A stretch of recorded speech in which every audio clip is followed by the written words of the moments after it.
I'm here today in Taiwan's southern Pingtung County to talk about a very important, yet outside of Taiwan, little known event in both this island and Asia's geopolitical history. It took place here in Mudan Township, so yes, as you've probably already guessed, it's referred to as the Mudan Incident.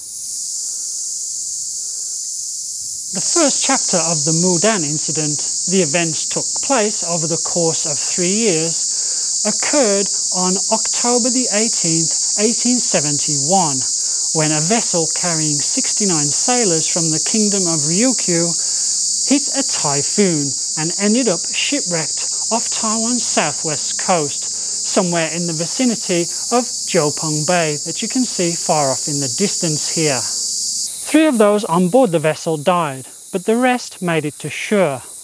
They then moved inland to try and find help, where after an encounter with a couple of local residents, they ran into the local indigenous Paiwan people. What happened next, we can all agree, was tragic, although the details are not exactly clear, and there is more than one version of events. One story is that, aided by Han locals, the sailors tried to strike a trade deal with the Paiwan, only for it to break down, while another version suggests that what happened was a result of the sailors abruptly leaving while the Paiwan were out hunting, which created a misunderstanding about the intention of their visit. It is said the Paiwan got worried that the sailors would return with a large army to attack them.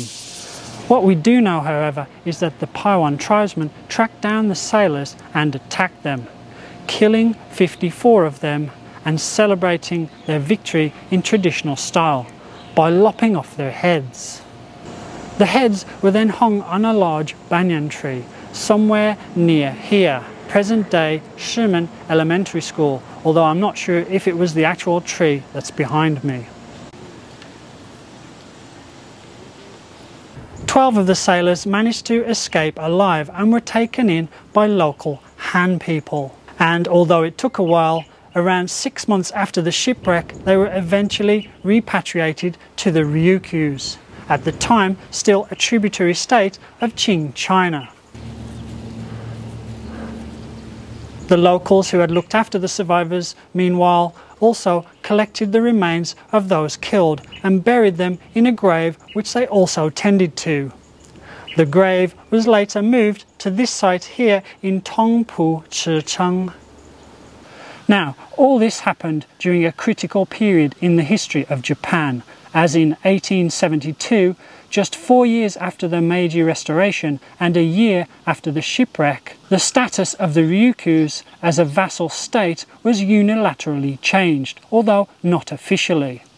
Tokyo now considered the Ryukyus part of Japan proper. Assuming responsibility for the Ryukyus, the Meiji government, showing perhaps the first signs of expansionist ambition, decided to seek recompense from the Qing for the massacre of the sailors. For context, although at the time the Qing government claimed jurisdiction over the whole of Taiwan, in reality it only administered around half of the island, as it was either unwilling or unable to assert control over the mountainous regions where the indigenous people, including the Paiwan, lived. This French map from the period shows the extent of Qing control. Anyway, after travelling to Beijing to negotiate compensation while seeking punishment of those responsible for the killings, the Japanese party took Qing government admissions that certain parts of Taiwan inhabited by indigenous peoples were beyond their control as a green light to rectify the situation themselves.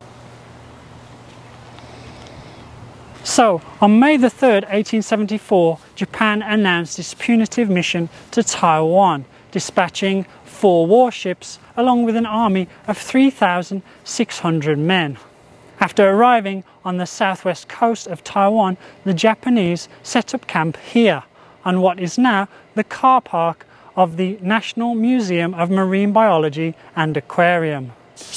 After several skirmishes with tribesmen, the Japanese split their army into 3 forces, fighting more battles along the way, including one here at Shimen on May the 22nd, and another at nearby Mudan village in June.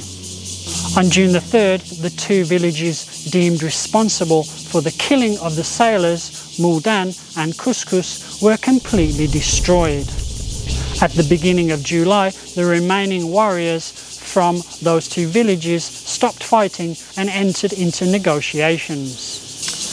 And although finished with their campaign of retribution, instead of leaving, the Japanese set up camp.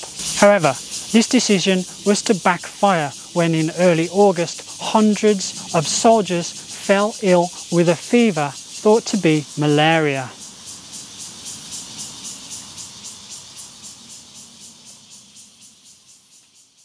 Meanwhile, in early September, Japan began negotiating with the Qing, the two sides eventually thrashing out the Peking Agreement, which saw the Ryukyu's status as a Qing tributary permanently ended and a payment of 500,000 taels to Tokyo.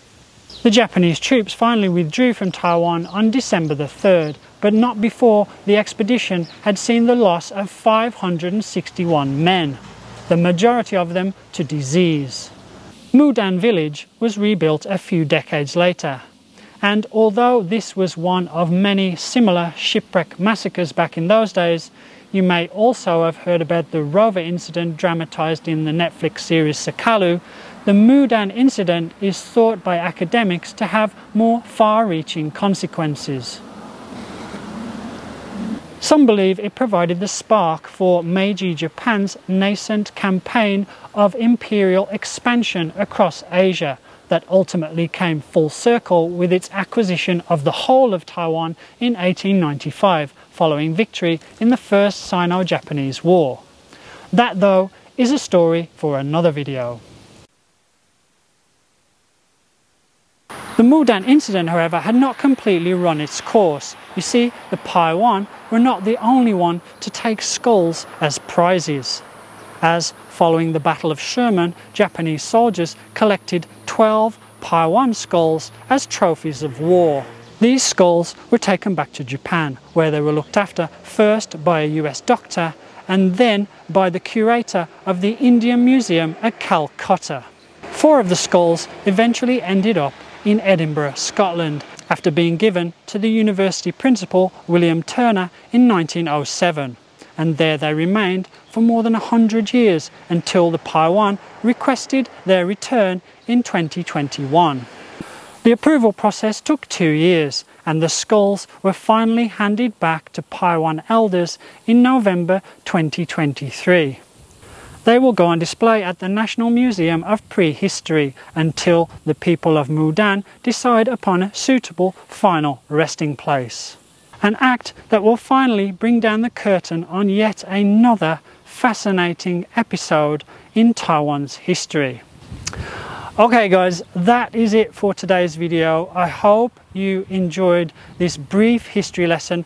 I say brief because there's a lot more detail to this story, and if you visit this place here, it's the Memorial Park in Mudan, there are some really detailed explanations, far more detailed than what I've gone into on the boards around this park. So if you're interested, I suggest you visit here, take your time to look around and read up on the incident. It's really, really interesting, although maybe not in the summer because it's, oh my God, I'm melting. Anyway, that's it for today's video. If you enjoyed it, then don't forget, give me a like, subscribe, or hit the bell for notifications. If you want to help support the channel, then there are 3 ways now. You can click thanks down below, buy me a coffee, or we have channel memberships. And that's it. I'm heading back to Hsinchu now via Kaohsiung because I got to pick up my son. So in the meantime, take it easy, and I'll see you next time. Over and out.